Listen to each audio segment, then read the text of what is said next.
لہذا اخلاص اور نیت کا پایا جانا بہت ہی ضروری ہے۔ اللہ رب العالمین نے سورہ ہود کی آیت نمبر 15 اور 16 میں ارشاد فرمایا ہے، من کان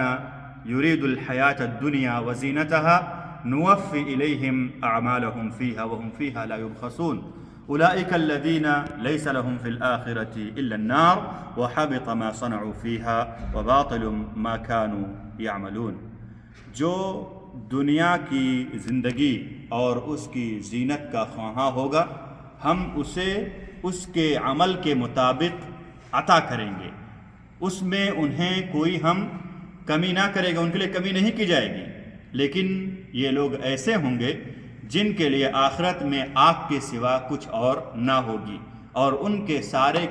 کیے دھرے برباد ہو جائیں گے، اور جو کچھ انہوں نے کیا ہوگا، جو کچھ ان کے اعمال ہوں گے، وہ سب کے سب باطل ہو جائیں گے۔ لہذا ہمیں چاہیے کہ جب بھی ہم کوئی نیک عمل کریں تو اس میں ہمارا مقصد اللہ رب العالمین کو خوش کرنا ہو، اللہ رب العالمین کو راضی کرنا ہو، نہ کہ کسی اور کو دکھانا ہمارا مقصد ہو، نہ کہ ہم کسی اور غرض سے نیک اعمال کر رہے ہوں۔ میرے بھائیوں، ایک اور حدیث ہمارے سامنے حضرت عمر بن الخطاب رضی اللہ تعالیٰ عنہ سے مروی موجود ہے۔ وہ کہتے ہیں کہ میں نے اللہ کے رسول صلی اللہ علیہ وسلم کو فرماتے ہوئے سنا، آپ کہہ رہے تھے، آپ ارشاد فرما رہے تھے، انما الاعمال بالنیات، اعمال کا دار و مدار نیتوں پر ہے، اور ہر شخص کو وہی ملے گا جس کی وہ نیت کرتا ہے۔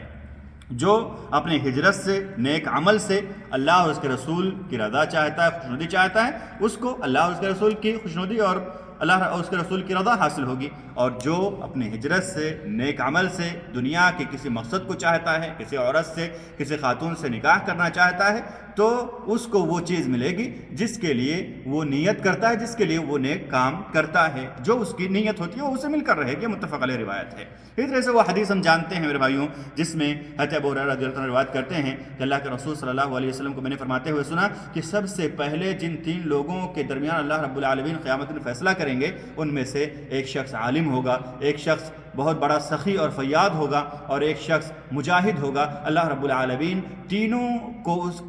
ان پر جو نعمتیں اللہ رب العالمین کی تھے انہیں پہچانوائیں گے، سب پہچان لیں گے، کہیں گے کیا کیا؟ کہا اللہ تیرے راستے میں نے جہاد کیا، اللہ تیرے لیے میں نے قرآن کو پڑھا، تیرے لیے قرآن کو میں نے سکھایا، اللہ میں نے تیرے راستے میں خرچ کیا۔ مگر اللہ رب العالمین چونکہ ان کے